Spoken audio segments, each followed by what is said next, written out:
generous support of our Kickstarter backers. Well, first Holmes was born, then he got fat, bald, and tired. Sup, Holmes?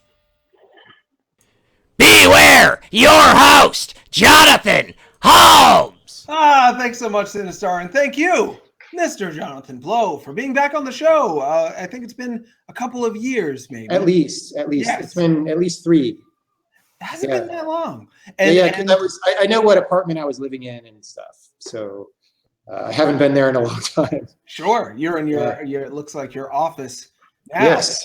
Yes, as I was telling you before the show, I don't have internet at home right now. So I have to come into the office anytime I'm going to do something reasonable.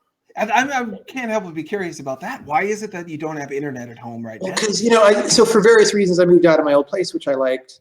And it was a bad time in San Francisco to look for a new place because it was all these people at startups and whatever were taking all the, you go to look for an apartment and there'd be like 50 people in line for like a crappy apartment at the end of a dark hallway. And so I said, okay, I don't really need to move. I'm just going to get a little furnished month-to-month place. It's not very nice. I'll stay here for a couple months. And when all this blows over, then I'll go out and look for an apartment. And it hasn't blown over, first of all. And second of all, you kind of get busy as you get toward the end of making a big game, right? And then I'm too busy to like move. That was my excuse originally, was that I was too busy to move. But then I became really every month I was more too busy to move than the last month. So if I couldn't have justified it last month, I certainly cannot right now.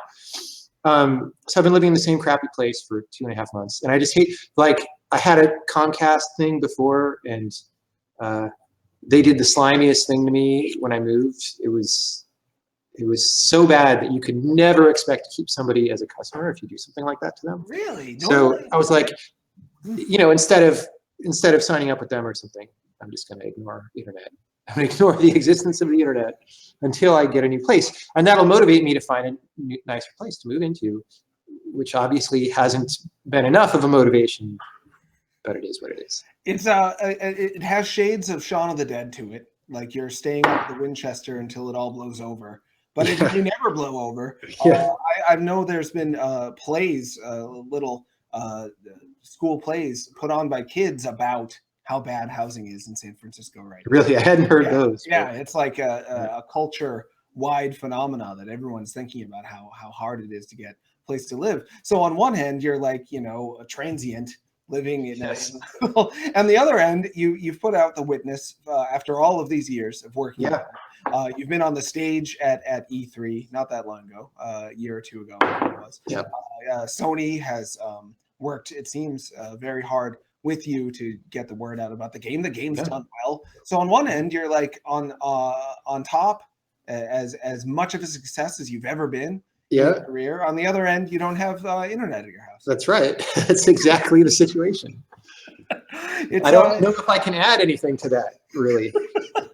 Well, it's to me must say a lot. Now, this is not as bad as some of my friends. So I have friends who are game developers, right? Who I'm thinking of one in particular, but this fits several people, right?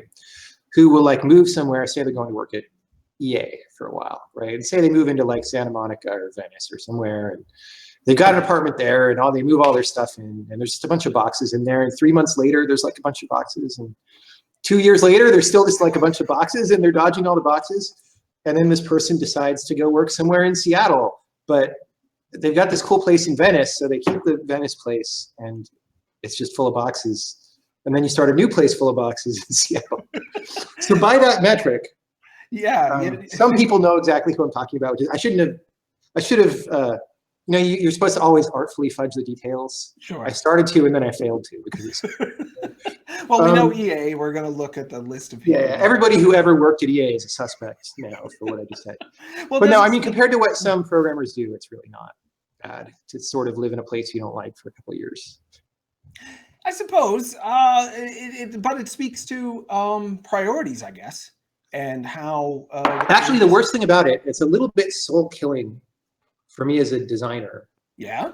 Why I have to leave, all right? Because it's a furnished place, right? Which means, for those not familiar with renting apartments, like somebody else filled it with stuff, right? And there's not really room for your stuff. So my stuff's been in storage, and I don't tend to have a lot of stuff anyway, so it's fine. I like my bed's in storage and all my good stuff. And I didn't realize when I first showed up to look at the place, like how badly it is set up for anything it's trying to do. So for example, in what's now the bedroom, there's like some windows that open out onto this nice quiet street. And I'm like, oh, when it's sunny, and there's a desk there. And I'm like, oh, when it's sunny, I can just sit here and program or write. You get a nice picture in your head of what's going to happen, right? And then I go down and start to use that the first day. And there's like a chair, and the desk is like one of these, I don't know what the style is called, but you know, it's made out of wood, and then it's got all these like curlicues in it. Oh, You know, it's like not a flat desk. It like comes down, right? And the chair that is there is high enough that like I can't really fit under the desk. I've got to like wedge my wet legs in, and they're cutting off my circulation. And this would be true for like anybody, because it's not about me being tall, because it's how high the chair is, right? It's like, okay, whoever did this did not ever try sitting in this chair. They just put a chair and a desk and whatever. And everything in the apartment is like that. So the bathroom is the best part. And for some reason, again, I didn't notice this because I wasn't paying that much attention. I wasn't going to look. So you go in the bathroom. It's really tiny. It's like there's a shower. It's a toilet over here. There's a sink. Okay, sounds standard so far. In front of the sink, so I'm facing the sink right now. In front of the sink is a window that goes to the central area of the building where the ventilation comes in. There's like no mirror there or anywhere to put any kind of furniture, like if you were going to put your toothbrush somewhere or whatever, right? The only mirror is off to this side. There's a big mirror on the other side of like where the toilet is. So you kind of have to look over here, and it's far enough away. And by the way, it's small. So when the door's open, the door is kind of blocking the mirror. So you have to kind of go in the bathroom, right? And close the door. But then the little rug in the bathroom gets in the way of closing the door. So you have to like scoot the thing, close the door, scoot the rug back out. And then I can kind of go over and brush my teeth in a place that is not in front of the sink. So that's every day. Like, you know, and if you're a designer, you're like, those are at least a little bit supposed to be the kind of details you care about, right? I mean, at the same time that I'm saying all this, this is all totally white people problems. Like, I'm not going to pretend for a minute that that's not true, but it's just, you would think that I would get it together to get a place that I like. That's what I'm saying. Well, and it's so many people. You are the so many people have been on the show have said like, well, it was because I played Braid that I thought I could make games, and someday I would like to be in the place that Jonathan Blow is. And now they're finding out the place you're in. You're looking out a window while you're trying to brush your teeth, and like glancing over your shoulder to see if your teeth are clean. So, what an interesting. What do you think of the place you're in right now? What do I think of it? Yeah, I mean, I'm used to it because I've been there 3 years almost. I mean, more on a the place, broadly speaking. Then. Yes, broadly. In your life, where you're at now. It's a pretty good place, actually. The thing is, you know, my life for the past few years has all been about getting the game done and getting the game out. So I'm in a little bit of a natural breather spot, right? There's a bunch of stuff we could do next. We could do this game, we could do that game. I have this programming language that I'm making. And I think all of those are going to happen to various degrees, but I haven't made that plan yet, right? So I've got a lot of cool ideas of what I'm going to do, but you also should rest at least a little bit. And we still got Witness stuff to do. Like we're putting the Witness out on a few more platforms, and we're still doing patches on the PS4 and the PC and all that stuff. So, you know, releasing a game, the more complicated it is, sort of, the more you have to support it after the original release. And so we're still supporting it and bringing it to new places. So it's not totally over, I guess is what I'm saying for me. Yeah. Someday it will be, but it's sort of, I mean, in terms of designing it, you're no longer creating more content. No. There will not be a second island expansion pack. There will not be. Though you can imagine if there will not be upside down mode where you play through the whole game upside down. It would be quite a profit deal, though. I imagine. I mean, I'm yet to talk to somebody who's played The Witness who wouldn't gladly pay for more of The Witness. I was telling you this a little bit in email. My sister-in-law recently fell in love over The Witness. That's great. She got dumped by a guy who was drawing a terrible comic book about a blind samurai fighting zombies. It's just like, oh, God. So this guy dumped her. So she's feeling like, if I'm not good enough for a guy who draws blind samurai fighting zombies comic book, who am I good enough for? Meets a new guy, not sure if it's going to work out. The Witness comes out. They end up playing it every night and like solving puzzles together and like holding hands and finding that they like really are they're not like, they're both scientists, so they're like afraid to say they're in love. They're like, oh, we don't want to do that. They don't, like be that emotional yet, but they like solidified. They're committed now over the Witness. That's great. Yeah. I mean, I can't take much credit for that, but it's a nice story to hear that something that you made is involved in a situation like that. Yeah, it's great. Yeah, I keep hearing about things like that. I don't know if I've heard any as big as that, like, oh, I'm making big life decisions based on the game. But I've heard, a lot of people have nice stuff to say. And, if it was a straightforward thing to do, I could totally make another Witness game and, be happy with it or something. But I don't know what it would be, because kind of part of designing the original game was all about chasing all the ideas down, like making sure the island had all the ideas that we could humanly do on it. And sometimes, you get some ideas and you try them out and like they don't really work the way that you thought, right? And then you say, okay, well, that's not in the game or whatever. But you have to at least do all that work. And so after having done that for years, maybe I have a couple small ideas of that kind of puzzle, right, that we haven't done. But it's certainly not 600, right? It's not anything of the scale of that game. From a business standpoint, not only is it the best thing to do to turn around a sequel, right, while everyone still wants your thing, but we spent all these years putting together this game engine that exactly does like these puzzles in this world, right? So if you, from a technical efficiency standpoint, the most efficient thing that you can do is make a game that's very similar to what you just did. But that's not what we're going to do, because I just don't even know what that is. I haven't, all the ideas are already in the game. Well, Maybe 10 years from now, I'll have a better perspective on it. Well, right now, I just don't even know. Other folks would say, well, I'm going to farm it out. I'm going to, come up with fan-made puzzles. But it has to be a good game. Like, Well, that's your problem. Yeah, well, maybe. Right. When I give you a game and say, I worked hard on this, right?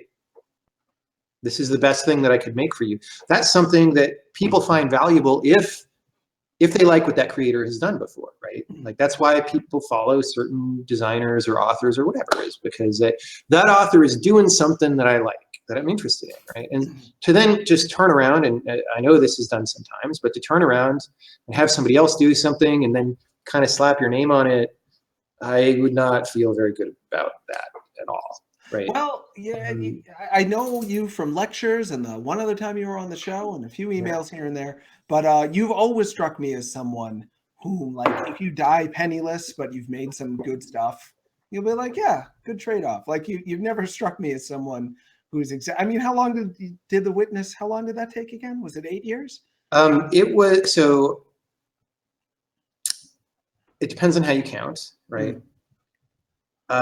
If you count purely calendar time from when Braid was finished to when The Witness is released, which is not totally accurate because, I did some other stuff in there, including supporting Braid, whatever. But the sort of maximum number there is 7.5 years. It's less than that, actually. It's probably a little less than 7 in reality. It's probably 6 something, but that's still a really long time.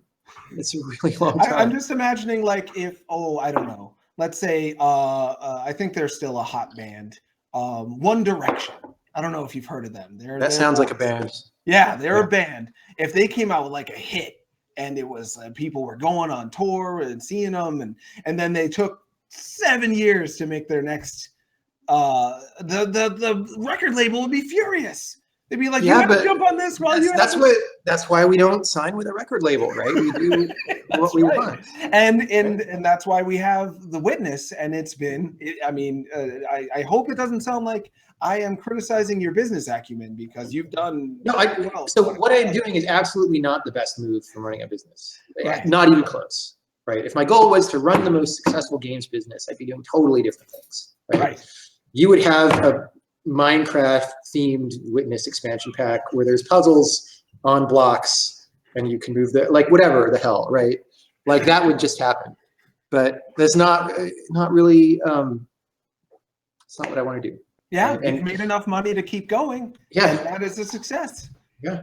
And I wanted to ask, were there things about the way Braid was received that had you inspired to make The Witness? I don't know if I've heard exactly what inspired The Witness. And Well, I had the idea for The Witness before Braid was actually done, or about the time when I had a couple of weeks left on Braid, and then you submit it to Microsoft and it sits on Xbox Live for 6 weeks until the release date, and then so it was sort of in that period, right?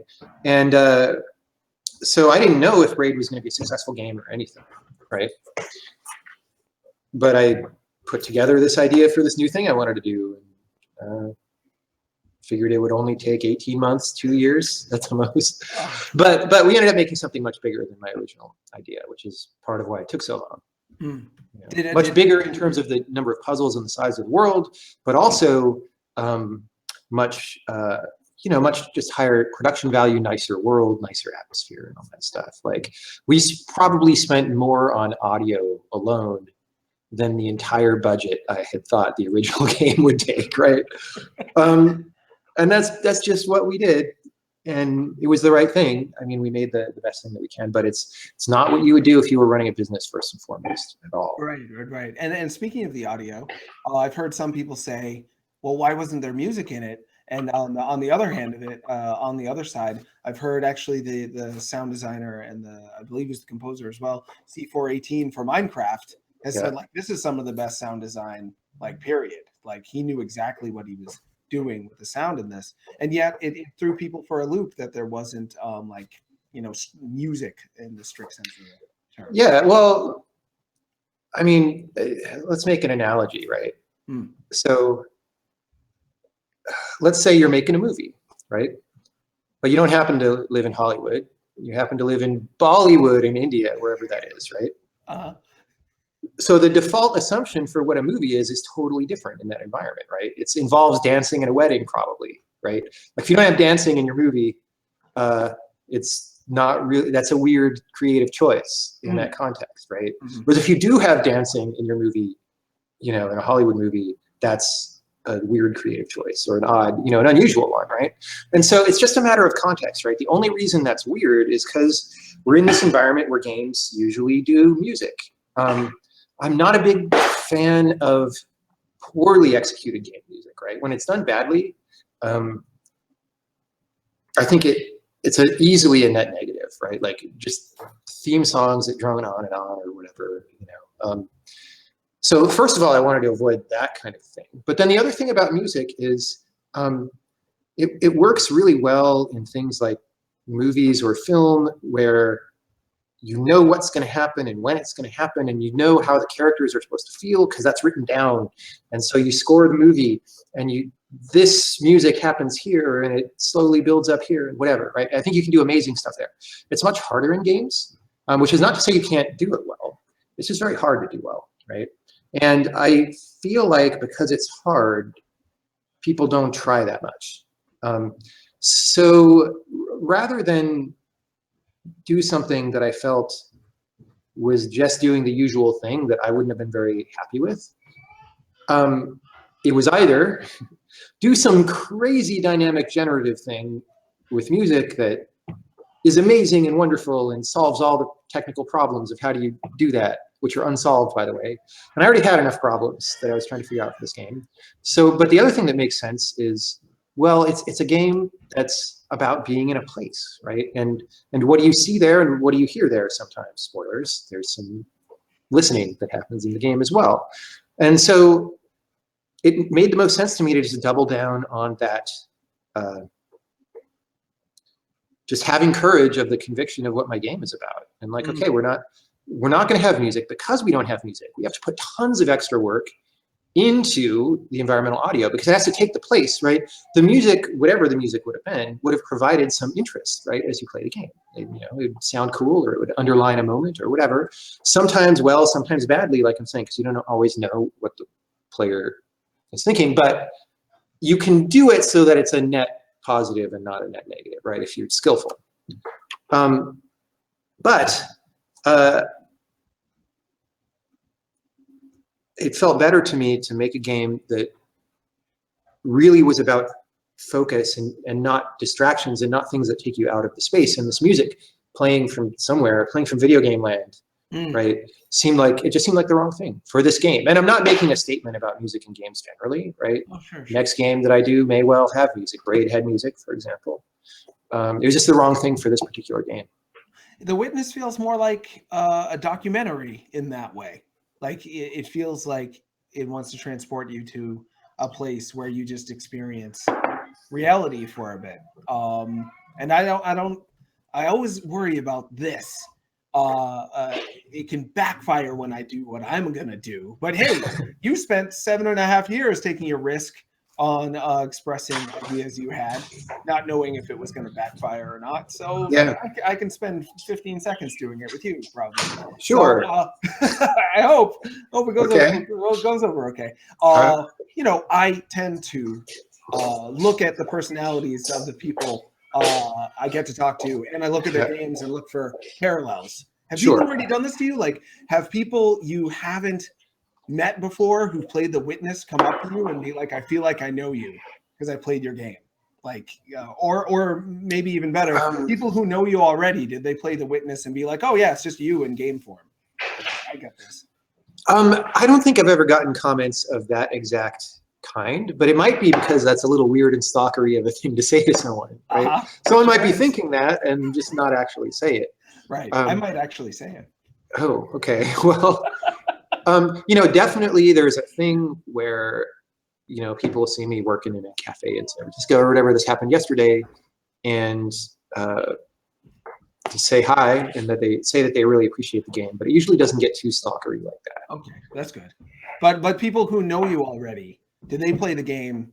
I wonder if they would feel comfortable telling you if they did feel this way, because if they know you and there's some emotional investment exchanged, it's potentially risky for them to be like, yeah, this game is just like you, because maybe that would, go over. Yeah, I mean, I definitely I'm thinking of in particular 1 or 2 emails that I got from people who they didn't say exactly that kind of thing, but they sort of appreciated the game in a way that let them kind of go outside of the bounds of how you interact with somebody in an email who you barely know, and say things that were a little more heartfelt or something. Because email communication to someone you see 2 or 3 times a year is a certain way, right? Sure. I've gotten a few letters from people who I know in the real world that were like, okay, I got to talk to you about this. Huh. That's cool. I really appreciated that, and it just means that people are really getting the game. Some people really don't like the game, and that's fine too, because you can't make something that everybody likes. But you can hope to find a few people who really, really like something you do deeply, right? And that's kind of what I aim for. I'm always trying to do the really most deep and most interesting thing. And then I kind of have faith that enough people will like it when it's done, that we could sell it to people, which so far through 2 games has been a good strategy. And that's not even to claim that I am a particularly deep designer compared to a different designer or something, right? I'm not trying to make superlatives here or something. I'm just saying that my personal interest, because it's so easy for someone to take a quote like that and rip it off on the internet and make it look like I'm saying something I didn't say. That happens to me all the time. I know it does. Yeah. I hope it doesn't happen today. But it's just to say that when I'm working on a particular game, you have a bunch of creative choices, right? And one of the axes of choice that you have is marketability versus what personally interests you, right? And you can tell if you look at like some of the freaking videos that are in The Witness or whatever, some of them are really weird. Some of them are things that like, it's not at all something you would do in a marketable game, and I'm not just, the videos are maybe the most obvious example of that, but there's puzzles that you wouldn't design that way if you were trying to make the most people have the most fun and tell their most friends about it, right? Which is like the Zynga strategy, except they don't really care about fun. They just want you to tell your friends. So instead, I always decide in favor of what is the most interesting to me. Like what is so interesting that I just have to go that way. And then I'm just going to have faith that there's enough people. And that might not have been a good strategy 10 years ago or 15 years ago, because if you had to put your game on a shelf in a store, maybe it would be very hard for people who were interested in your particular thing to know about it, right? They might never get a chance with them, right? But on the internet, at least, it's not that hard to get a game on an internet storefront. And if a big one like Steam or somewhere doesn't take you, you could still still put it on your website, right? It's available to somebody. And that, I think, makes all the difference, because it gives it a chance. Now, it's still hard. I mean, we've gone through the past few years where it's been easier or harder to get people to notice. I'm fortunate now where this strategy will work for me because people know who I am. So there's some people who like my games. If I don't disappoint them next time, that'll continue to be true, right? Sure. And people who are just starting out don't have it that easy, but they still have a much better time than we had in like the 90s or something. Right.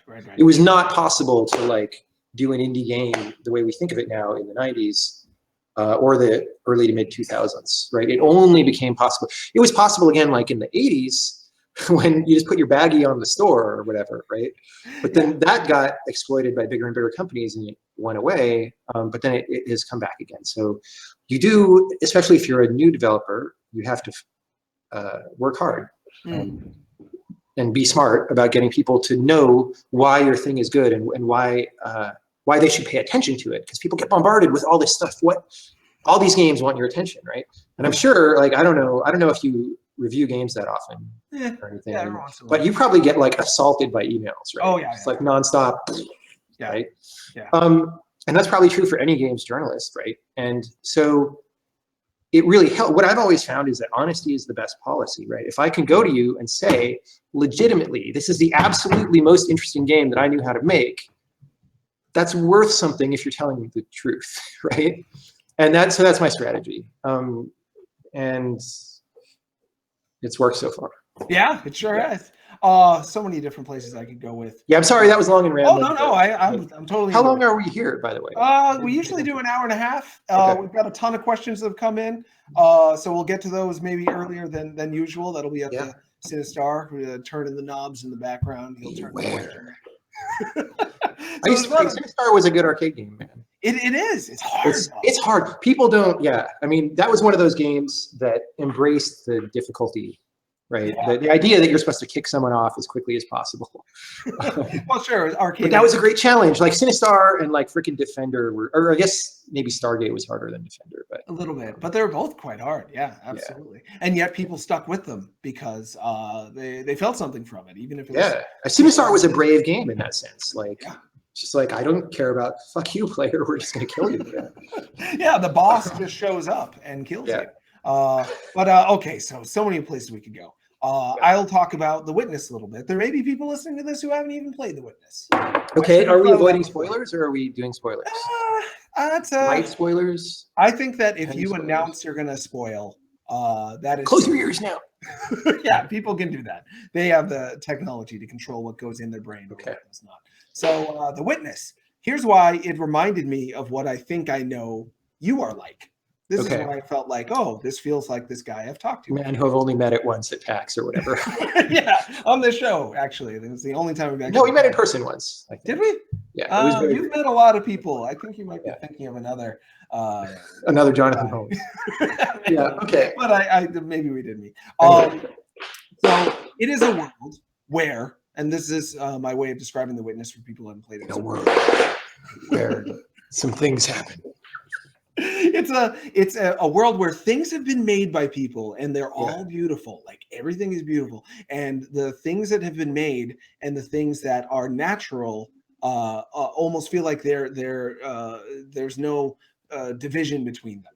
Like you can't tell where one starts, another ends all the time. And of course, in the back of your head, you're thinking, well, this whole thing has been made by a guy. So I'm seeing a thing about things that have been made and how they meld into nature. And within this beautiful world, always beautiful, like it's very hard to pull off always beautiful. You have to usually do contrast, like, okay, here's the ugly part. And by comparison, this is the beautiful part. But like everywhere you go, it's like, I love being here. You find puzzles just in the world, naturally occurring or made by someone, you assume, but you don't know. So is this just the way this world is? Do puzzles grow on trees here? Or is this, and you have to use the trees sometimes to solve the puzzles, or at least get hints about how to solve the puzzles. Sure, both. So embedded in the world is a code. And this code, if you analyze it and are able to get through it, you feel more at one with it. You feel more at one with this world. You feel like you've succeeded in this world. And this is the mind of a brilliant programmer. They must walk, or an engineer. They walk around in the world and I'm like, okay.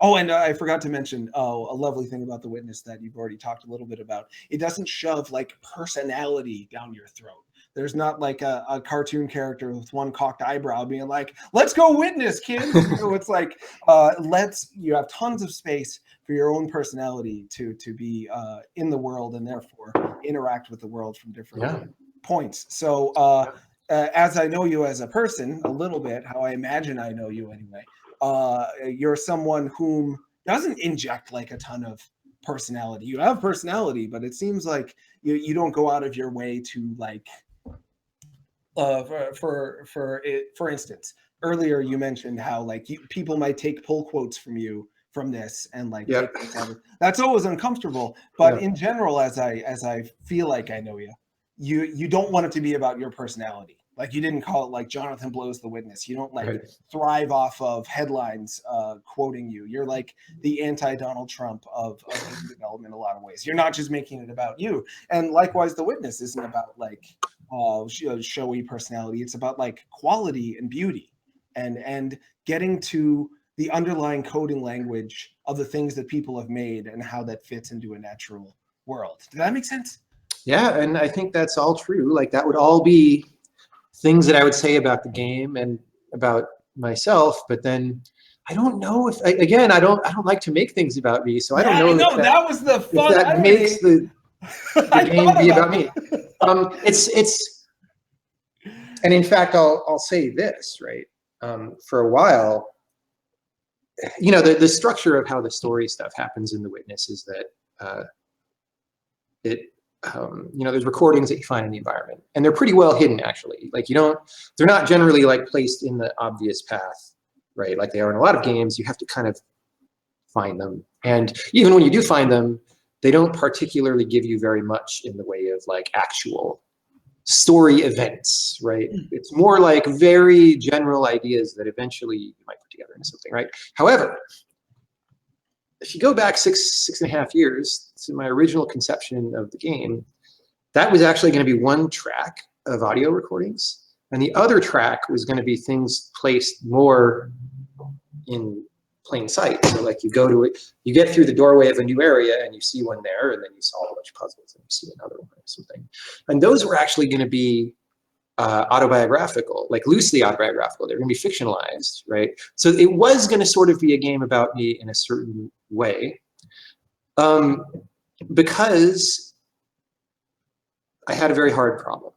I wanted to make the game thematically about issues that I felt were very serious, issues about how can we see the world and what is the world like, and things that games don't do very often for real. Like sometimes they'll sort of pretend, you know, or whatever, but yeah, like I find that not very many games really try and explore these things for real. When you start doing that, when you start philosophizing about the meaning of life, it is very, very easy to be pompously talking down to the audience, right? Or even if you're not really, it's very, very easy to sound like that, right?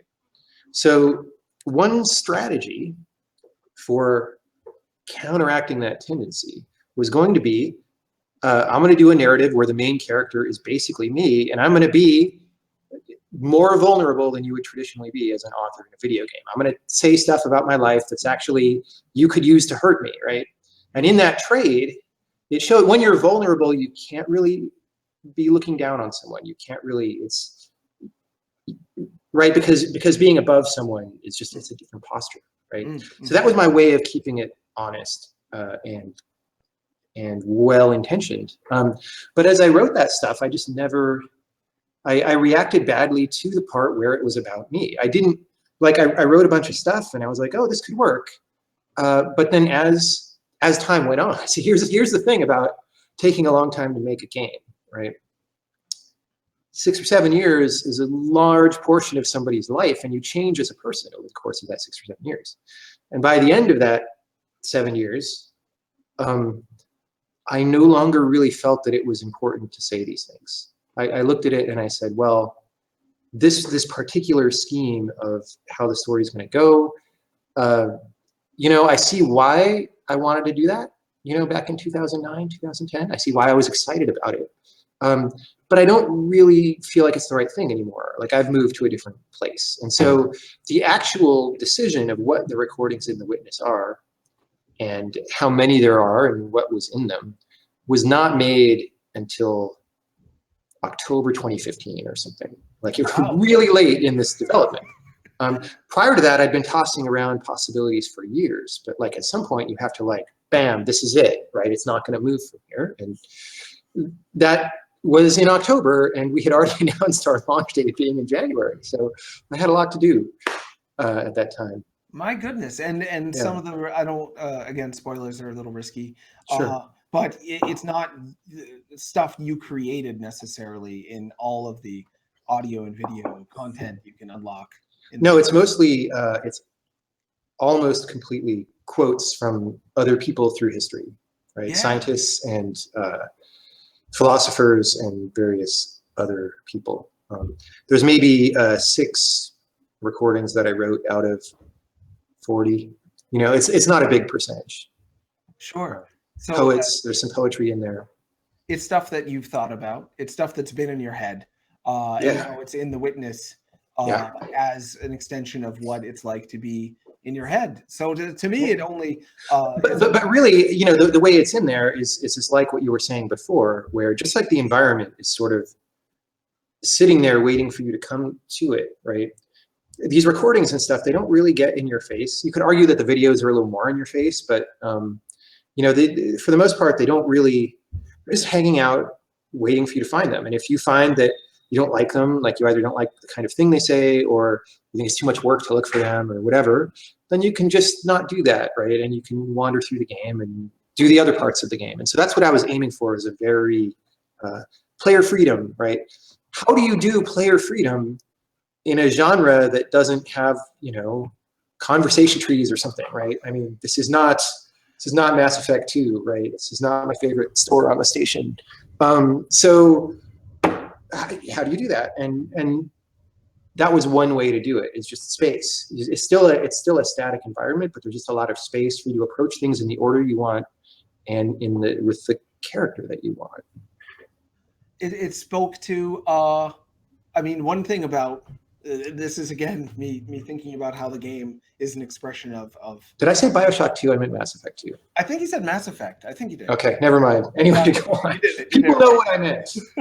You are someone, and many of the developers who've been on the show, some of the ones who have worked the hardest and been the most committed to their work, it's often because they're driven by this trying to think of the right word. Pain is a little strong, but like when you see things done and it like hurts you a little bit that they were done that way, you're like, oh, I know you meant well, but you could have done it this way, and it might have. Like the witness is the answer to the way I've described it to people who haven't played it yet. I haven't used the Myst thing because to me that's a little too. It doesn't feel like Myst to me. The witness. Yeah, it's its own thing. It's a different.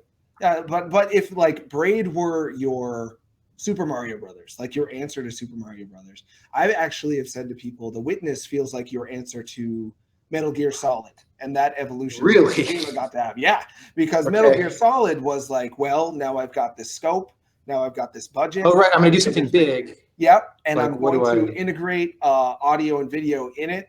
And actually, that's true. I did think of that a little bit when I was starting the witness. I thought of. Yeah, like Metal Gear Solid 4 had just come out, like the first year or two into the game. I don't know.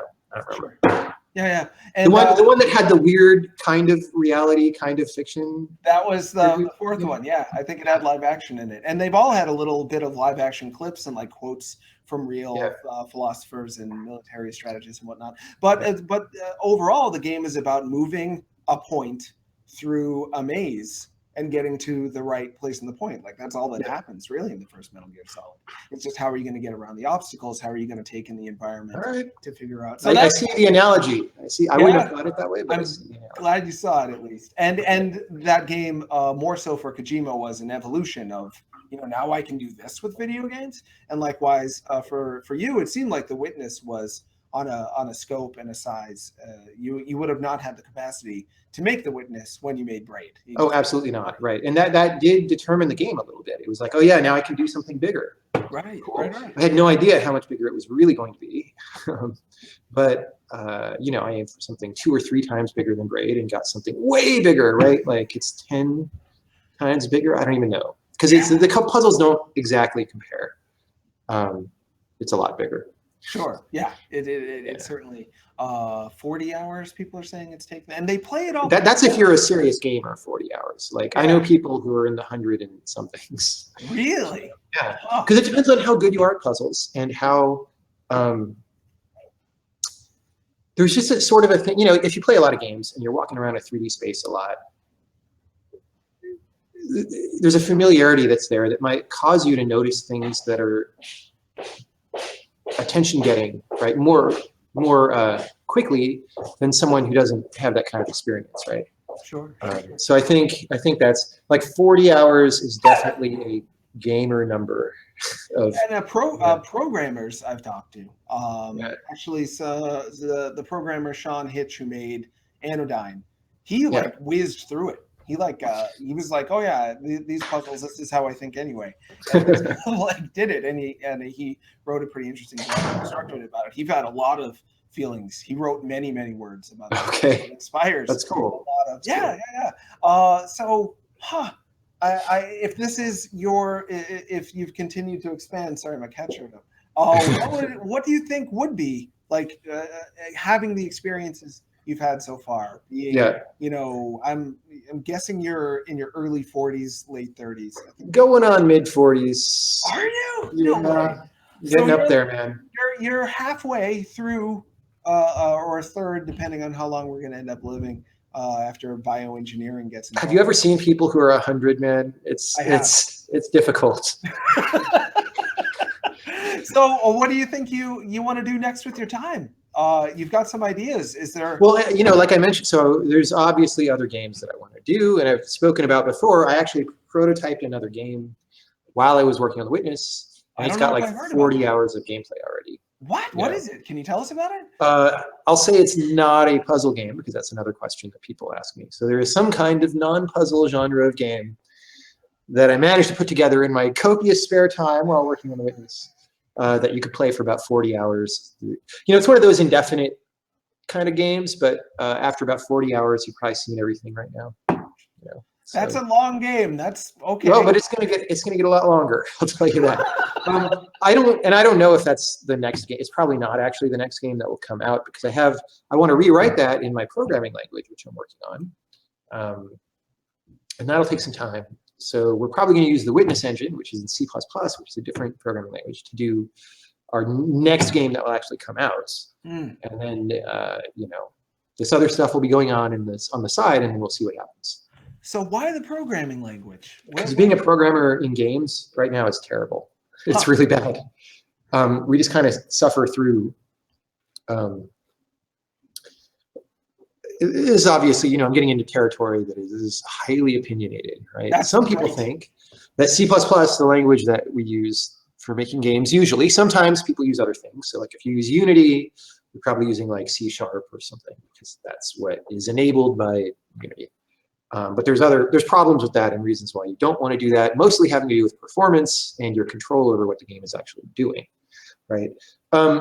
C++ is, over the years, it keeps evolving, right? It keeps, because it was first, I think the late 70s or early 80s, like 1980 or something was the first year that C++ was proposed, or early 80s, I don't know, I'm probably off by a few years, but it's that long ago, right? It started as some relatively straightforward extensions to C that just built up and built up. C is a simpler programming language that not that many people use anymore. So it was successful in giving you this structure of stuff, but it was kind of built up haphazardly over time, and it's kind of, in my opinion, a giant junk pile that doesn't really do what you want, because it was, whenever you're building something like that, there's a philosophy behind this complicated thing that you're building. Like, I'm not just making a random programming language. I'm making a programming language that encourages programmers to do certain kinds of things, and that makes it harder to do certain other kinds of things because we believe that those are not a good idea, right?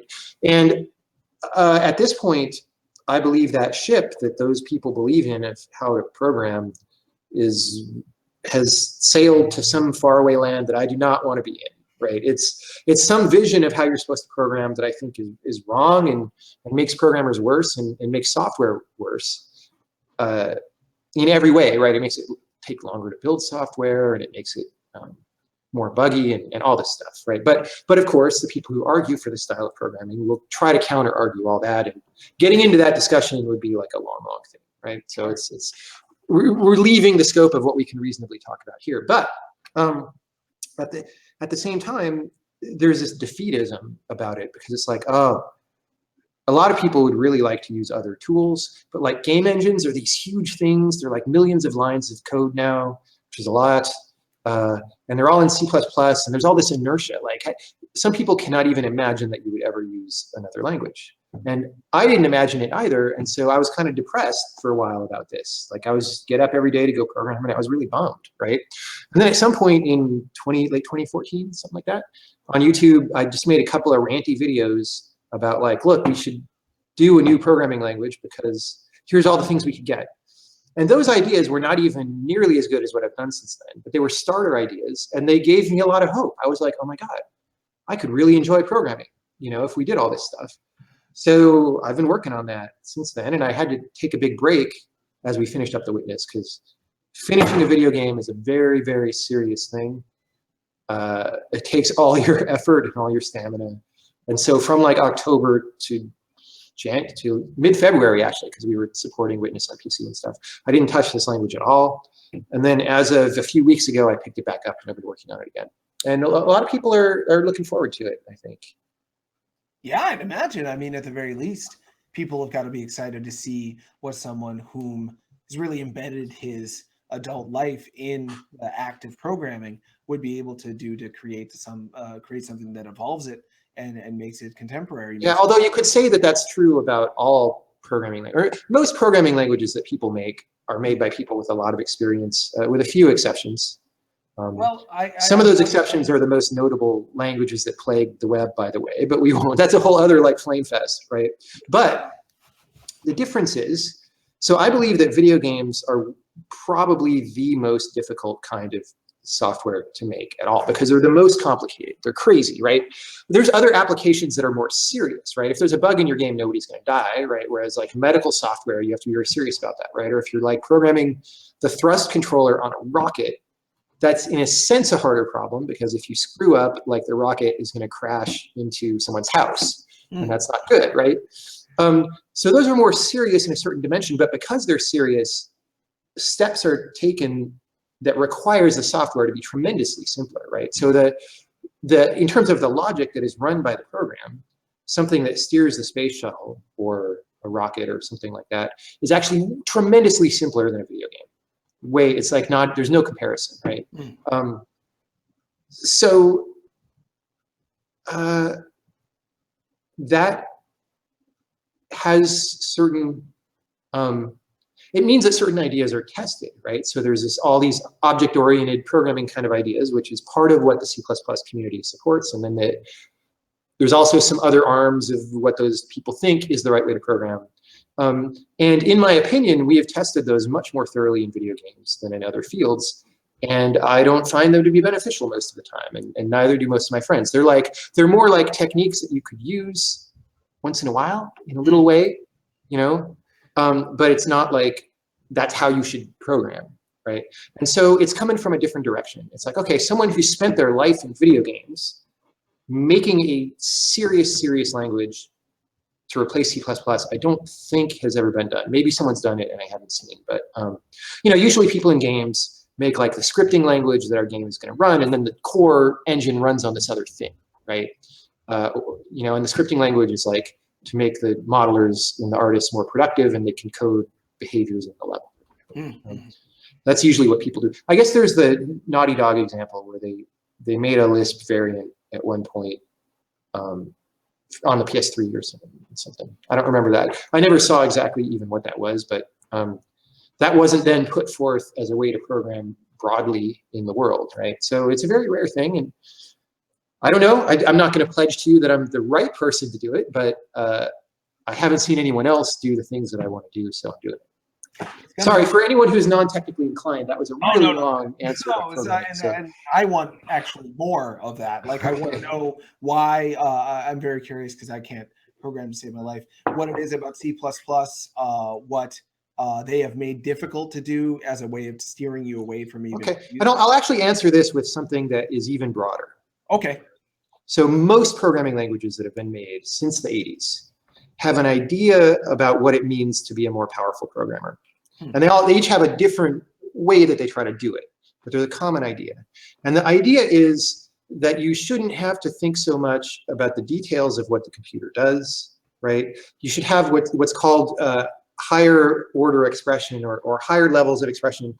You should be standing far away from the actual nitty-gritty of the program. So then you could it's sort of like if you had a really smart assistant and you said, hey man, get me a coffee.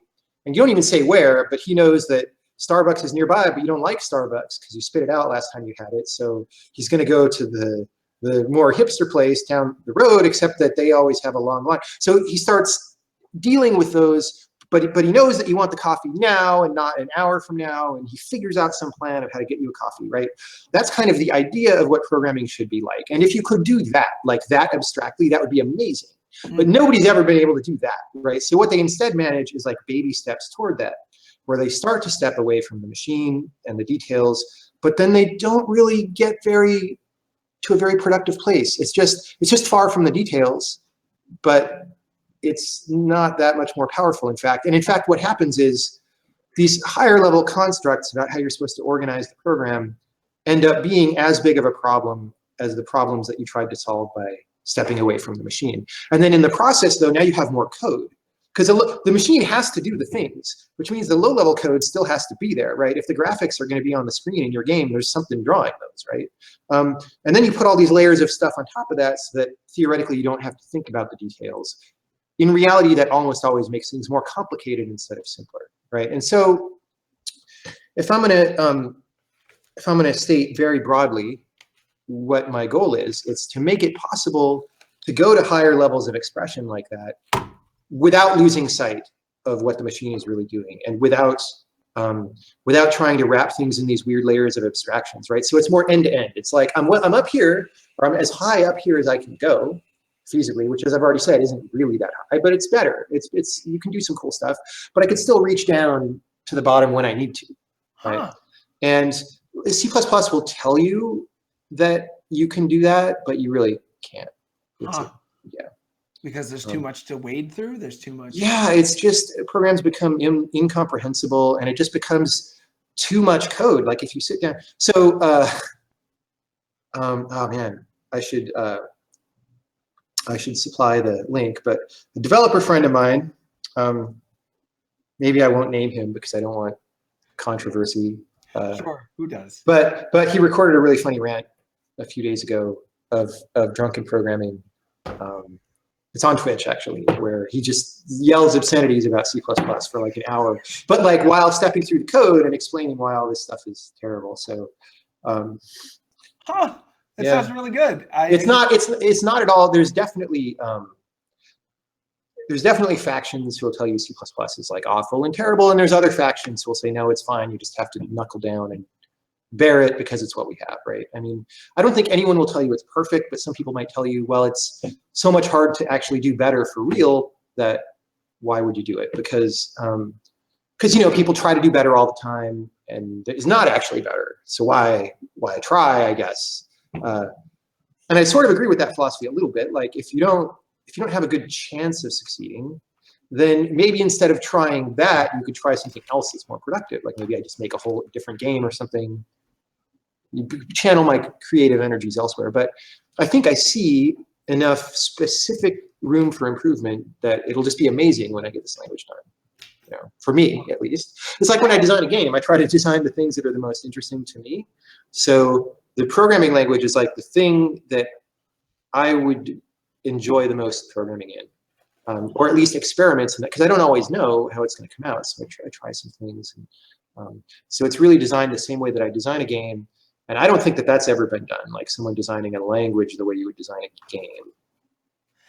No, but it could be perfect. It reminds me a little bit of, and it's very different, but I have the same feeling coming to me as you're talking about it as I had when I first read the comic book, Understanding Comics. It used the language of comics to explain the language of comics, which was and that was the first time someone who had been knee deep in comics ever since he was, and actually respected comics enough as an art form to say, well, I'm going to commit to this project. Who knows if it's going to work?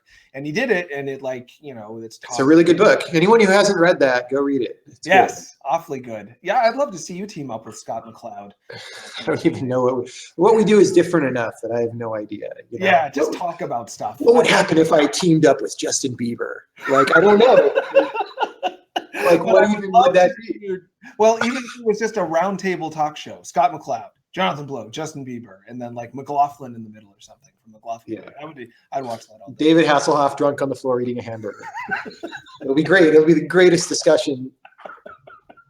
I don't know where that came from. I enjoyed it. Tons of questions came in. I'm going to get to them soon. 5 minutes maybe. But before that, though, you've also helped other people with their games along the way. And I felt a little funny bringing that up because now if people didn't already know that, your email and your Twitter just may get flooded with like, can you use my game? Well, I mean, I'm publicly listed as like a member of Indie Fund or whatever. So people know that I have funded games, for example. That's not really the only way that I help people with games, but it's one of the major ones that gets people's attention, right? Because everyone wants money to make their thing. Sure. I was actually thinking of you appearing in 1001 Spikes. Oh yeah, that didn't really require any effort from me. But and stop me if I'm wrong. I thought that you had played it in advance and given some advice or some. Oh yeah. I do that, but I don't think of that. Maybe they found it helpful, but that's fun. Like, because I really like Thousand Spikes, and to get to play the next game was really cool. You know, it's like to have your advice. If I were making a video game and you got to just give me 3 words about what you thought of it. Well, you know, if it's a bad game, I'm not going to want to play it. But I mean, so Thousand Spikes especially, it's probably pretty hard to get these days, right? Because it was like an Xbox Live indie game. Isn't that shut down at this point or something? Yeah, I think so. Yeah. So I don't know if you can get that one, but you know, 1001 Spikes has all the levels from Thousand Spikes plus some new stuff. That's the one that I'm a character in. So you can definitely get that on, I think, Steam and probably various consoles. On everything, actually. I think. I wouldn't be surprised. Yeah. So later in the game it becomes more freeform and stuff. But if you want to learn how to design levels, those original levels of Thousand Spikes and some of the new ones, but I want to speak specifically about the ones that are the most focused, which is the beginning of the game. Like, those levels are amazing. They're better than any level design class you could take at any school. You just play them and understand what they're doing and why it works. It's amazing. It is level design genius, and that is not a kind of thing that I say very often about games, right? I don't think most games have good design, but some things, and even forgetting some axis of good, bad judgment, right? Some things are really inspired, and those are the things that are really wonderful. It's like, oh, this is surprising and cool. And that's how I feel about those levels, is like, I played the game and I was just gleeful about how cool the levels were. And it might just be because whatever sub area of design that I work in is close enough to that I can appreciate, even though it's a different thing. It's not really a puzzle game, right? It's an action game.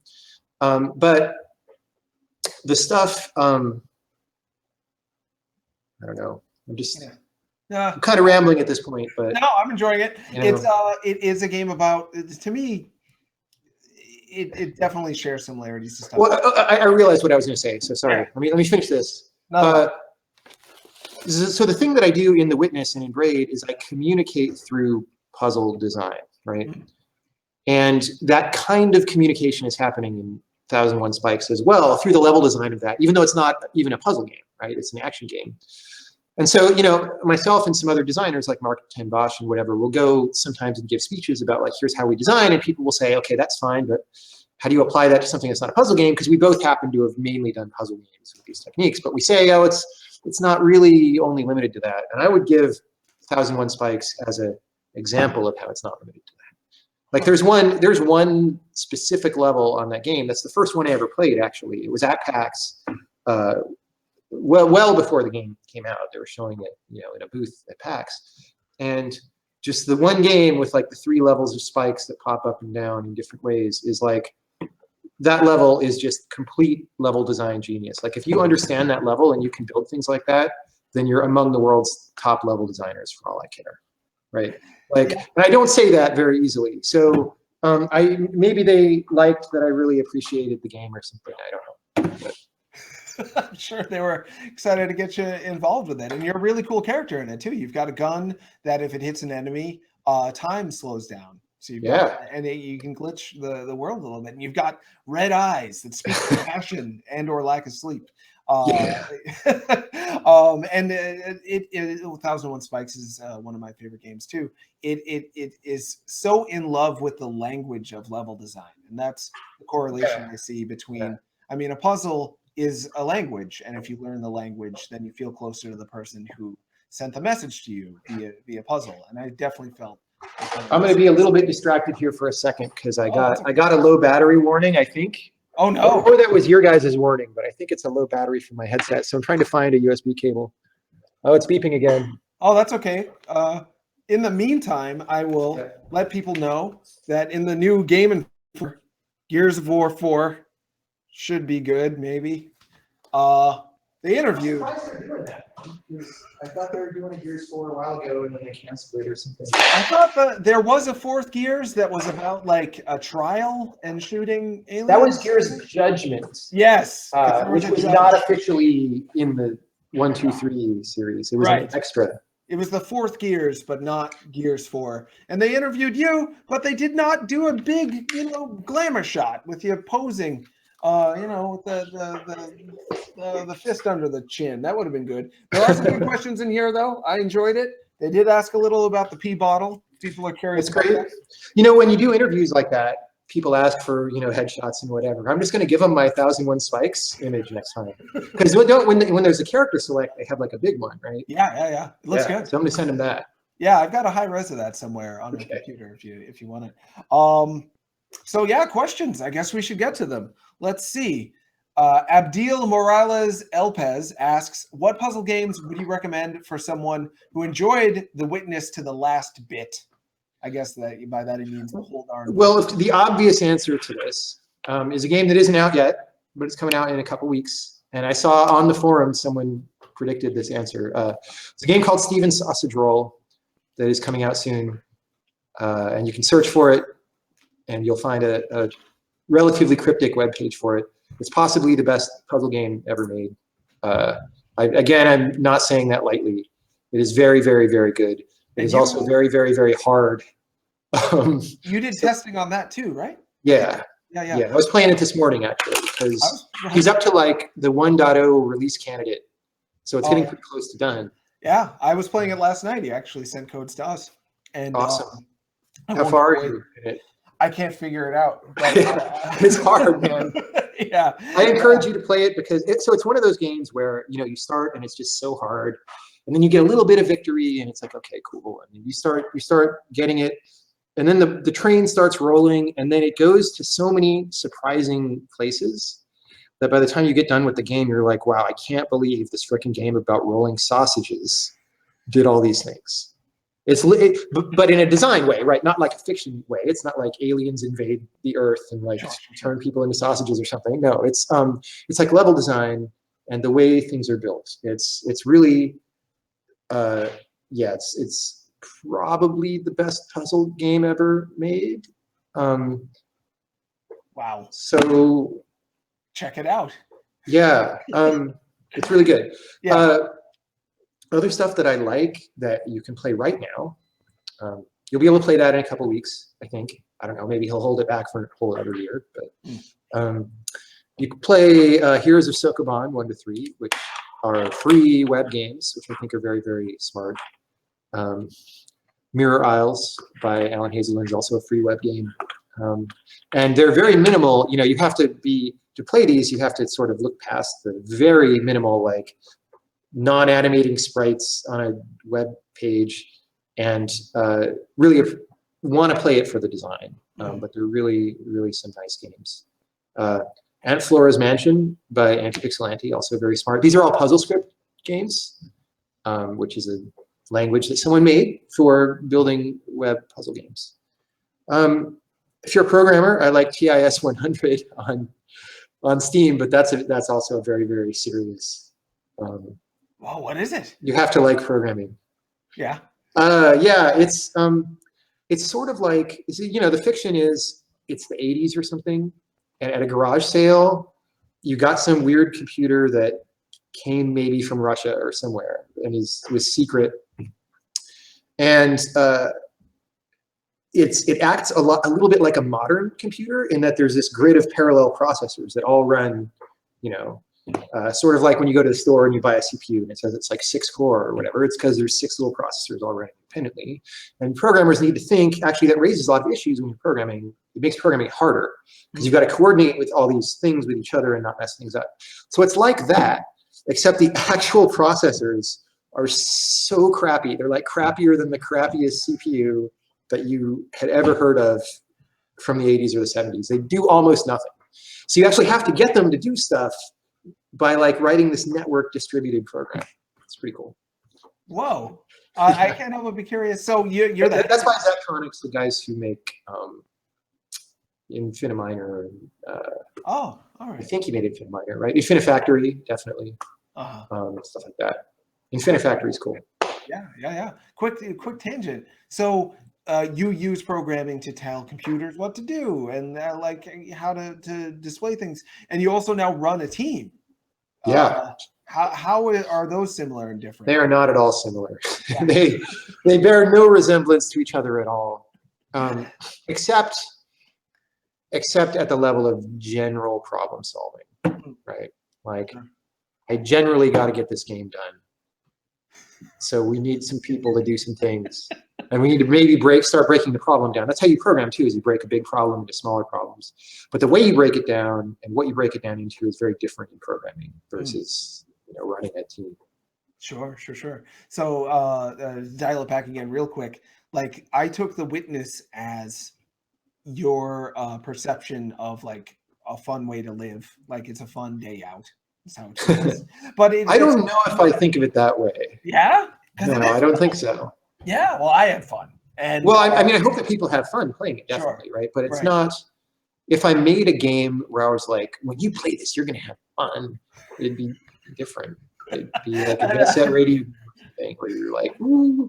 But really, The Witness is about those isolated moments when you come to understand things, right? And those are, I wouldn't even use the word fun for them. They can be fun, but just there's like moments of epiphany when like there's some things you didn't understand, and now they're very clear. And that was the focus of the game. So if someone finds those fun, if that's where fun comes from, then great. But the fun wasn't really the objective.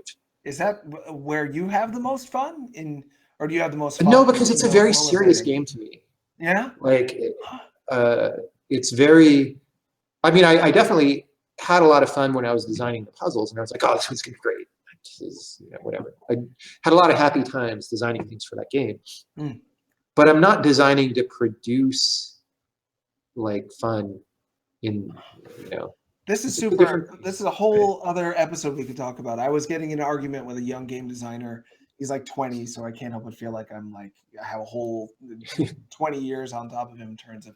But he was saying like these games today, walking simulators, they don't know how to have fun. And I'm like, I had so much fun just like rummaging around in the world of Gone Home and just like seeing what she had for tapes in the cardboard box. That was super fun. And what it was boiling down to is his definition of fun meant not serious. And for me, like I won't have fun unless, and 1001 Spikes, people say that game's no fun. You died all the time. I'm like, it was so fun. I died all the time. I felt so stressed out. It was so serious to me that I got through it. I mean, it's a great moment when you start that game and you see like dude times 1,000 in the corner, and you're just like, what the hell is that? Right? And then 20 minutes in, you're down to 800 already. Yeah.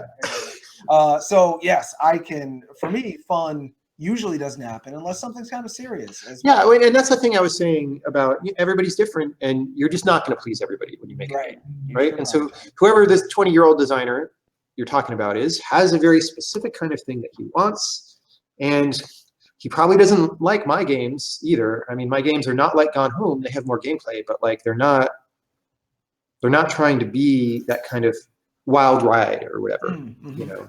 Like some games are just like, it's a roller coaster model where there's some plot that's supposed to have all these crazy twists, and then it's action shooting, and the action shooting has crazy twists, and you set up all these points and like, okay, here's where you get this gun, and that's going to be cool, and then here's where the plot point happens, and that's going to be cool, and then here's where this new enemy shows up, and it's all designed by cool, right? And that's a lot of design of a lot of games, and it's fine. I'm not even going to say that that's bad. It gets boring if that's all games ever do, right, is what my opinion is on that. And so what this guy might be saying, and again, I wasn't in the conversation, but he might be saying that that's his template for what a game is. If you're not trying to do that, then you don't know how to have fun or something, right? I mean, it's a very circular accusation. Sure. Because nobody, game designers I know don't like to define fun.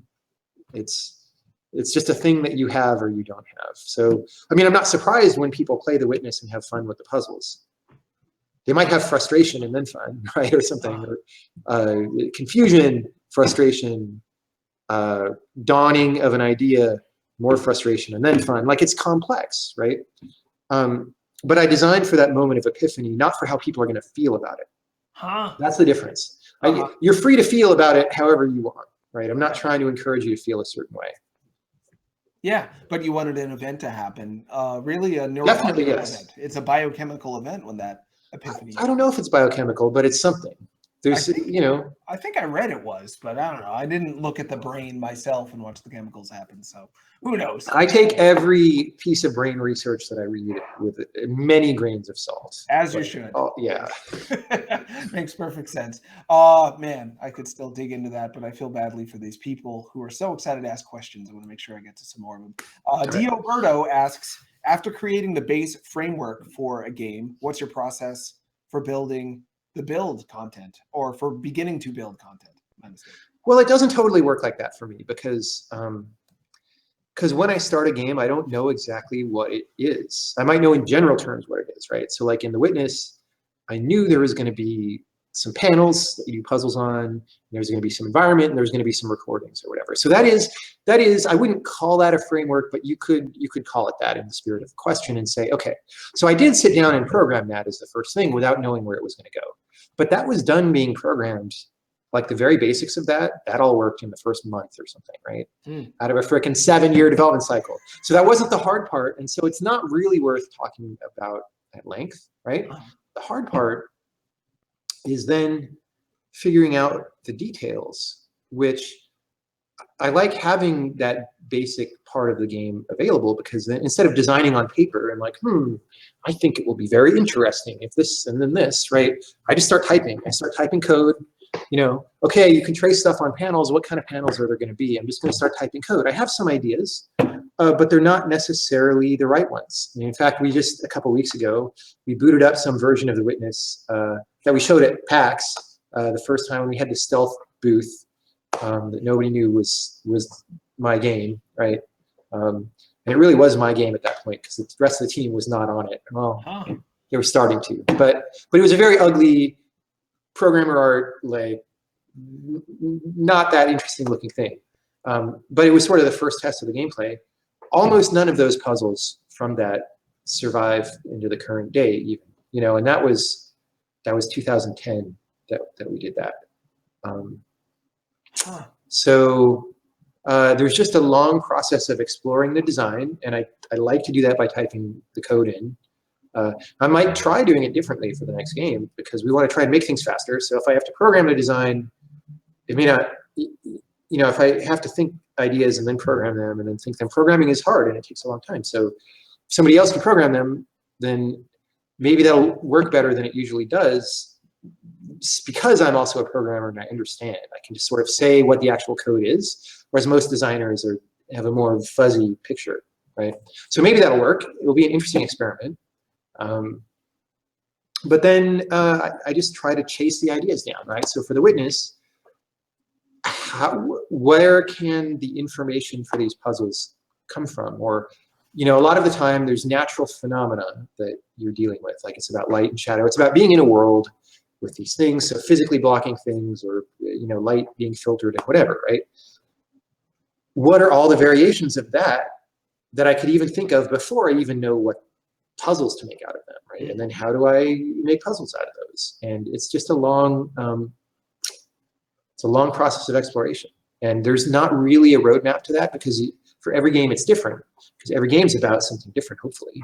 I mean, if you're making a sequel to a well-understood game and your instructions are not to do anything new, then it's very easy. You don't do any of the stuff I just said, except maybe like, oh, we're going to play around with some new enemy types or whatever, right?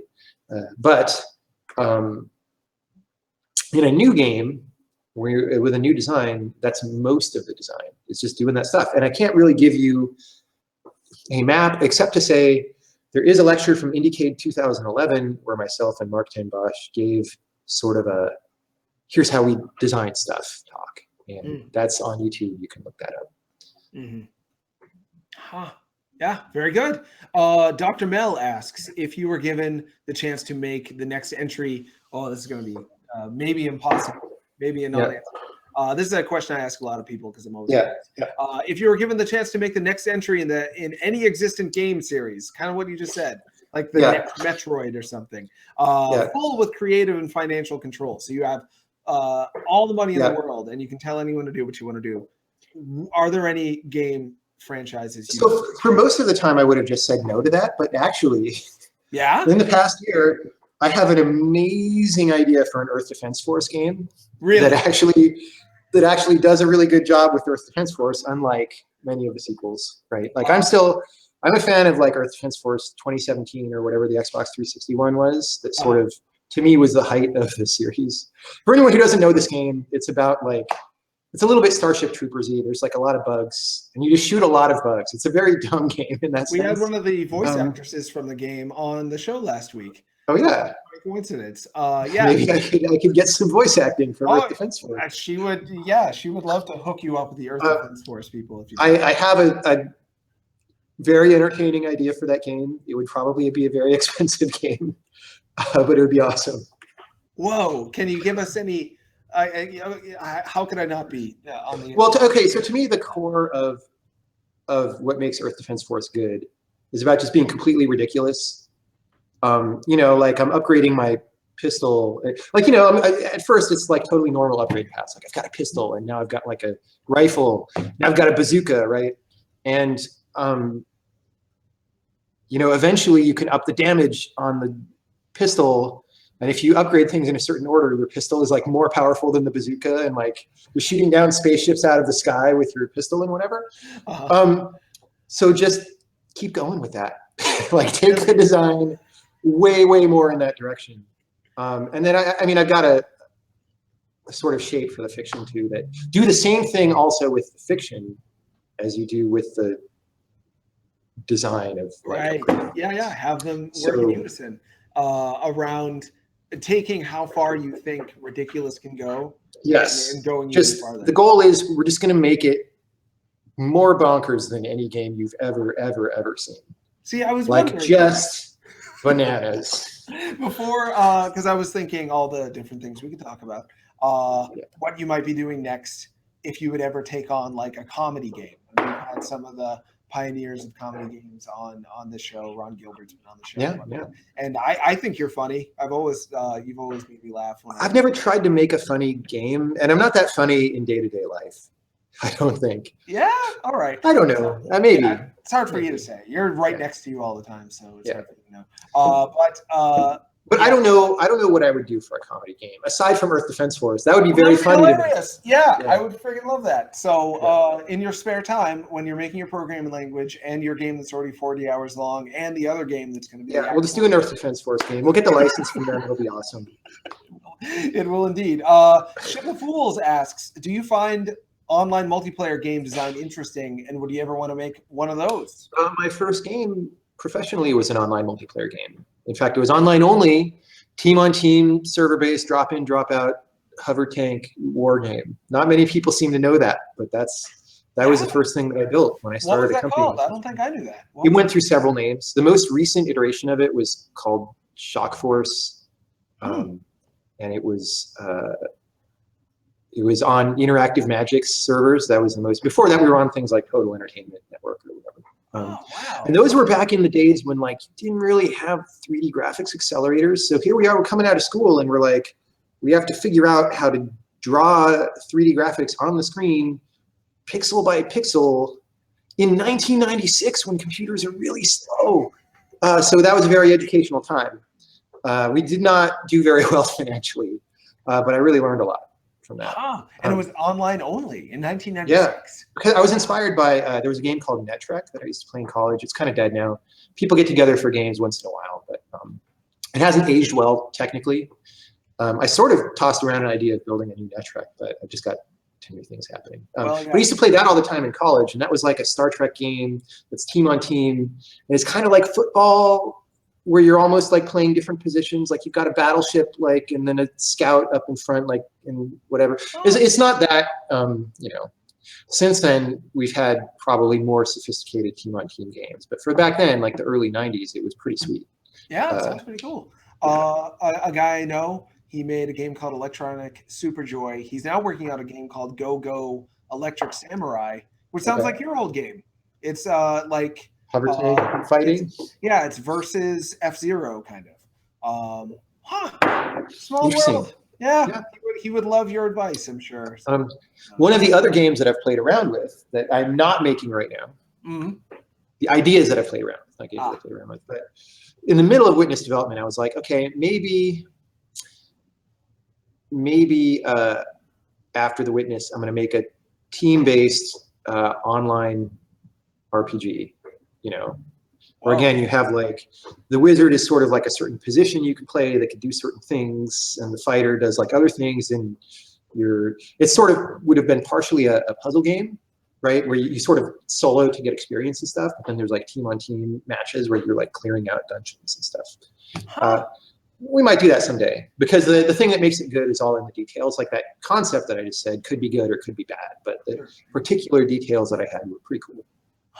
Would you, just out of curiosity, would you go with the I don't know, expected is probably too strong of a term, but in terms of art design, would you imagine you would have it look like Dragonlance and Lord of the Rings and stuff, or would you be sure? I don't think so. I would go for something a little cleaner, because it would be like a tactical game, and you want to be able to read things. But you also want to have style, right? And so that it's an open problem every time we start a new game. What can we do that looks good and has style and also serves the game design, right? And the way, as an indie especially, one of the ways that you stand out is by looking different but also good, right? It's one of the primary tools that you have at your advantage, you know.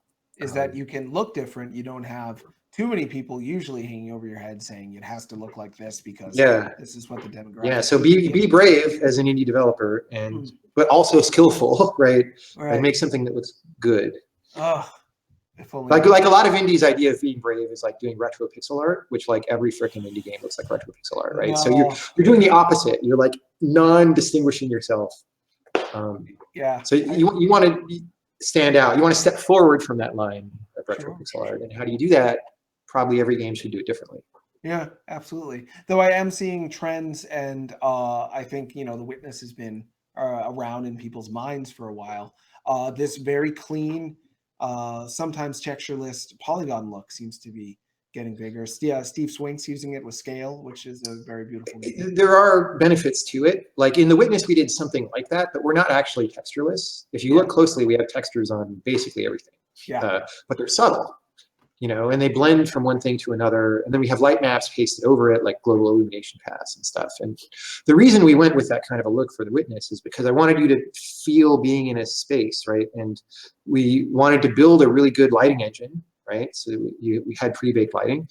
Back at that time, like Unreal or Unity didn't really even have good pre-baked lighting. So I think everybody sort of developed something simultaneously.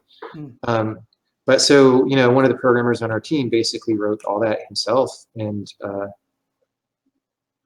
the plan the whole time was to help let that be a dominant factor of the look. Because if you have really subtle lighting on a wall, and then you put a really high contrast brick texture on it, you're just going to see the frickin' brick, right? Which is what games do all the time. In fact, people who come out of school and want to texture stuff, they want you to really see their work, right? So they're going to do all this really loud stuff, visually loud. So early in the establishment of the art direction, because we didn't know how the game was going to look, we were doing experiments. I kept saying, let's take it down, let's take it down. So we actually do technically have textures everywhere. And sometimes we blend 3 or 4 textures together to get something relatively subtle. Wow, the amount of work. It'll be obvious if you walk up to surfaces and look. Yeah. I will do that. And about the team-based game RPG, you were thinking. Yeah. Do you think that might have been inspired by now working in a team? Because before it was relatively, it was never. No, I don't know. I mean, maybe a little bit, but Yeah, hard to say. who's to say where ideas come from? Yeah, for some reason I want to find out, and it's an impossible thing to ever do, but I always try. Let's see. Matt Cheshire is asking, you've talked positively about Zendo in a previous interview. I like that game. Where they're so-called games of induction, like Zendo or Roger Abbott's Elysius. I never played that, so I don't know what it is. And in fact, I played Zendo some, but it's not like I'm a world Zendo expert or something. Sure. For people who don't know what that is, it's a game that you can play with lots of different kinds of pieces, but it's usually played with these colored pyramids called ice house pieces that are different sizes and colors. So not a video game then? No, it's not a video game. Got it. It's a regular people around a table game. And one person is the Zen master, and the fiction is like he sort of knows the meaning of life or something, which in reality is some rule about the pyramids, like a blue pyramid always touches a yellow pyramid, right? And if he sets up something that has that property and puts a white stone next to it, and sets up another thing that doesn't have that property and sets up a black stone. And you might think that's a very easy game, but it's really hard. Like you're looking at these and you're trying to figure out like what is about this that isn't in that. And in the way that you play your turn is you have a couple different moves that you can do, but they both involve composing your own koan, it's called, right, of out of these pyramids, right? You either decide whether you want it to have the property or not, and you make something that you think is going to have that, and then you, depending on exactly what move you make, it gets judged in a certain way, right? And so you're gradually refining your idea of what the hell is going on until you get the answer. Sounds like game design again. It is a little bit, and maybe that's why I like it a lot, you know? Cool. I mean, that's definitely kind of like what the witnesses like to play also. It's like you come into some area and you don't really know, like there's some things being in front of your face in the area, and you're like, okay, I know this is a puzzle, but I don't really know how to solve it. But I know that I can kind of trust the game, and it's showing me the relevant information, right? It's not going to be that, it's not going to be that I have to jump up and down and turn in circles 3 times. It's going to be, a relevant piece of information. Sure. And so then that's what playing the witness is like a little bit too. So I see why he's asking that. There is something in common between those. Yeah. Okay, gotta stay on track. I'm so tempted to tangent, but we've got 3 minutes and 1, 2, 3, 4, 5, 6. Oh my God.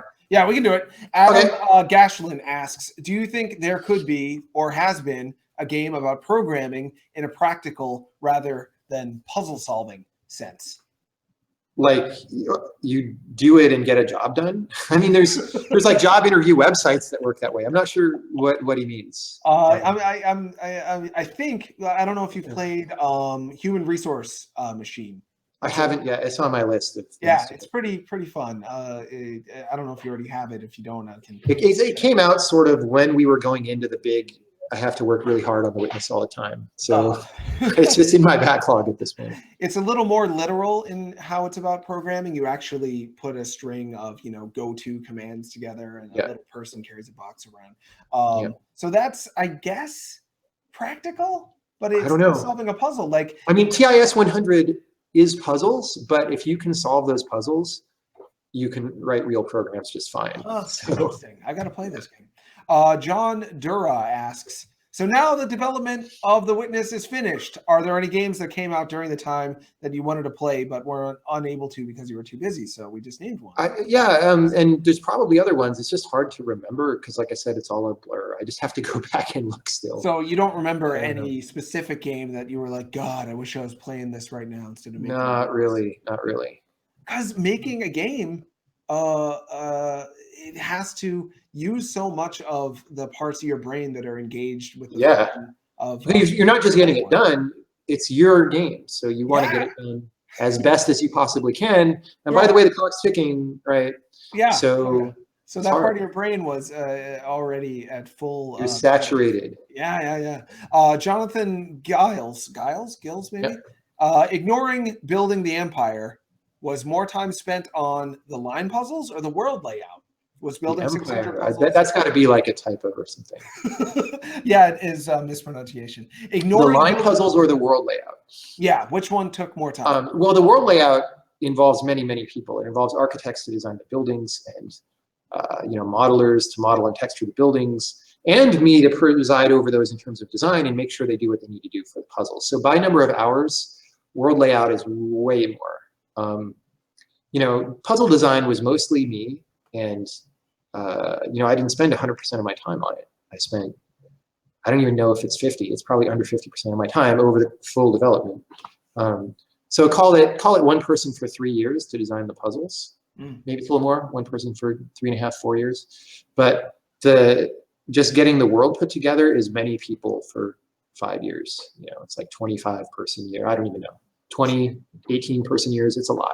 And so many different aspects of making that world. Were there a lot of puzzles you ended up tossing out? Oh, yeah. You mentioned some, but I didn't know if it was like a whole 100 you also. No, a lot of the time, it was more like, okay, this isn't quite the right idea, but I'm going to do something like it. Oh, that still wasn't right, but it's a little better, and then I'll do something like that. And then eventually I get to the version of that idea that works. And it might not be that close to the original idea, so you toss out the original thing. Although we did, when we dug up this old version of the game, we had fun playing it. So I don't know. I wonder. You could call that. This was Tom Hewlett, who worked on some Silent Hill games. He asked a question on Twitter earlier. I'm paraphrasing it. It was something along the lines of, "Were you afraid that people were going to not like your game and call it the Witless?" Well, people called it that before they even knew what it was. I mean, dude, my name is Jonathan Blow, okay? I got called so many names in grade school, and yeah, my last name is most of those people, being called those names was not a particularly, I don't think it helped anyone succeed in life to call me a name like that, right? So you kind of look back on that and you go like, okay, whatever. Yeah, you got used to it. I was called homeless, homely. Whatever, right? And Holmes is a pretty neutral name, relatively, right? Yeah. Except you're the age where there's a porn star named John Holmes. So this is true. And my mother had no idea, everyone. Quit accusing my mother of things. Lean Right asks, "Hi, Jonathan. Hello. Can you please explain more in depth on why do you think games are bad at storytelling?" I don't know if you said that exactly. I do think they're pretty bad at storytelling, honestly. I think if you want to tell stories with the best skill, you go to a different medium. Sure. Now, that's not to say that games don't eventually develop their own kind of storytelling that is more about games and that becomes its own thing and is really excellent. But I don't think we're there yet. And I actually gave, I think it was in Montreal Game Summit 2007 or 2008. I actually gave an hour-long lecture where I give all my reasons for why this is the case. So there's a handy reference. And I probably would make better arguments for it now because it's freaking almost 10 years later. But it's the basic idea is there. And it's just, when you're making a linear narrative, you have many techniques at your disposal. Like for all these ones that you learn in school, like foreshadowing, right? Or like, you have all these things that work best when you have very meticulous care over exactly what's going to happen, right?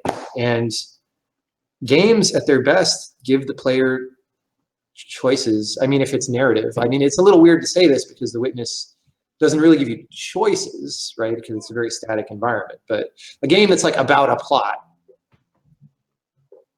I mean, either tries to give you choices like Mass Effect or something, or just tries to tell a story in the traditional way that's linear and you get through it, right? It's sort of like a walking simulator, but maybe with gameplay in the middle, right?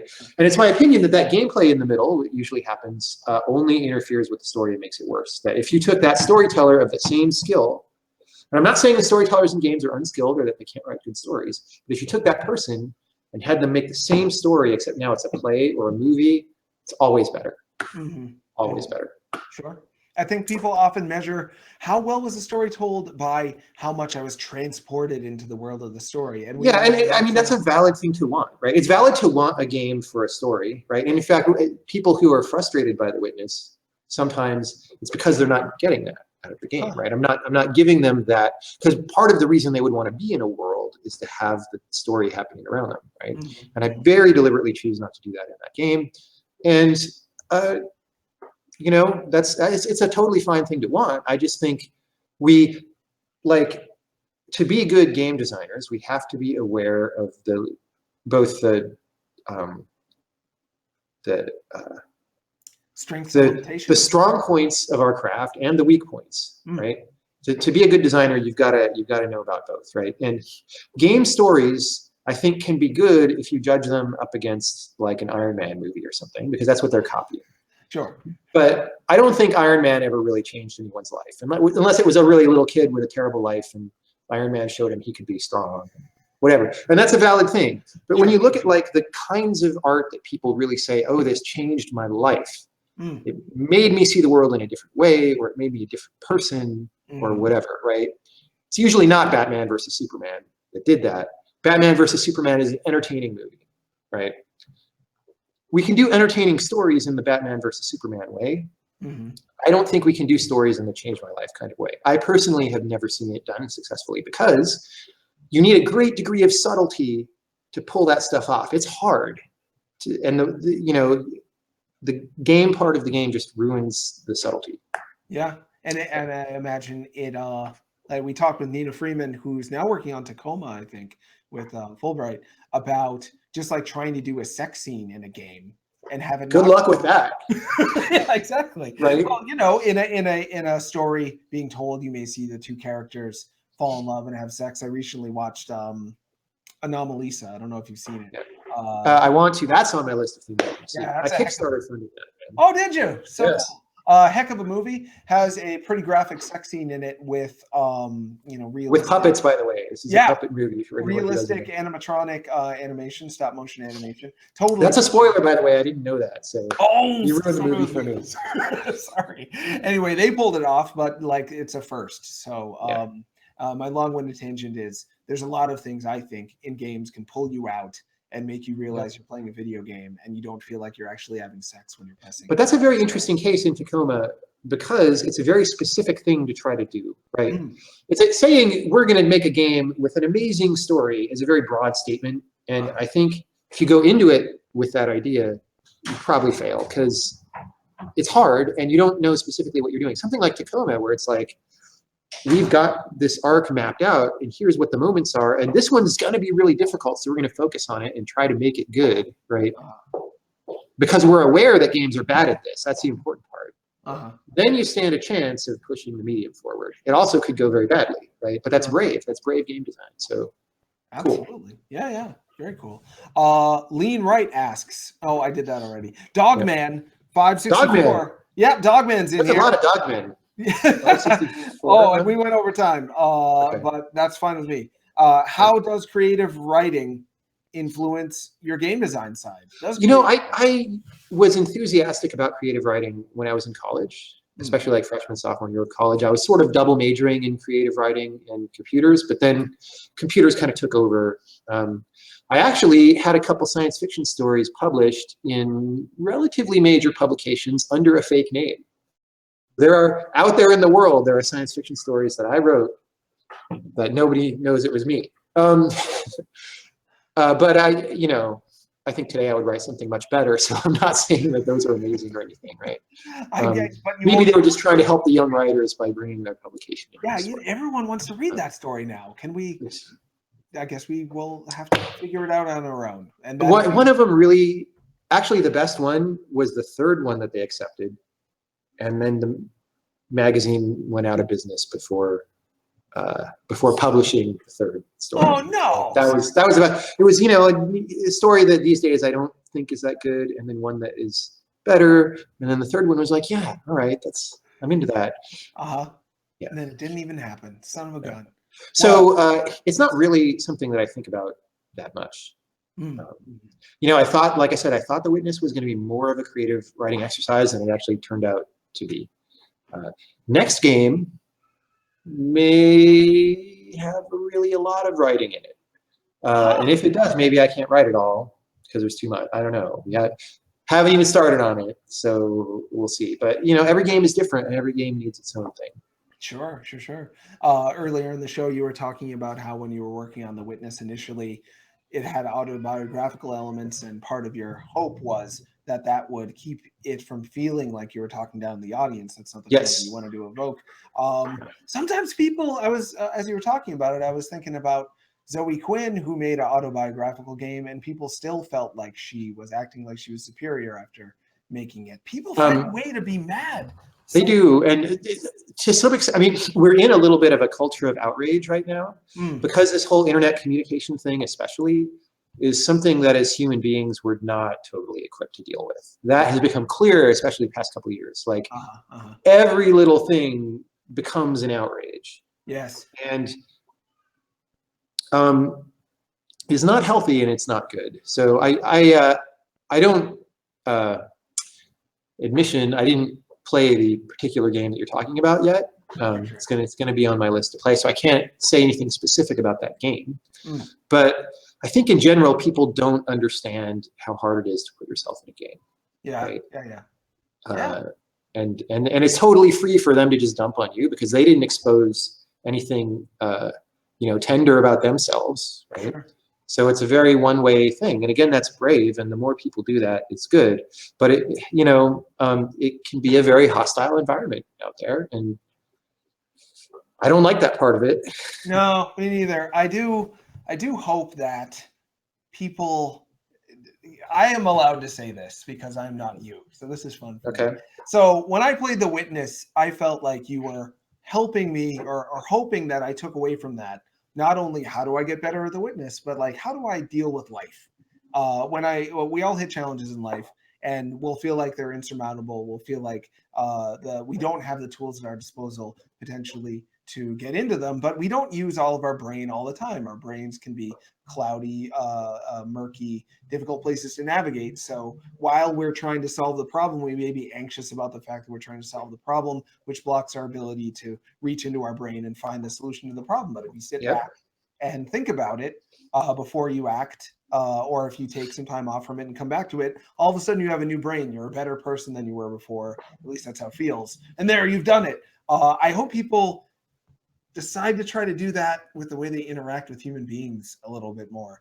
Yeah, but it's just so easy to just be tired or lazy. I mean, I'm tired and lazy a lot of the time, and it's so easy to just like be on Twitter and like outrage. Yeah, but I would love it if people ended up getting more positive dividends from approaching social interactions the way they approach. I think so too. And we'll figure it out eventually. I mean, if humanity doesn't kill itself in the near term, we just started having this kind of communication, right? So 100 years from now, what is it like to communicate with another human being technologically? I don't think Twitter is going to be the apex of what we figured out. I don't know what it is, but it's something, right?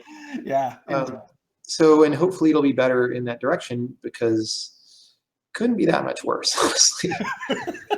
On that note, Sinistar has to run. All right, bye, Sinistar. He's got to go blow up some spaceships. Yeah, I think he's married. I think him and his wife are like going out to eat or something. So I can't thank you.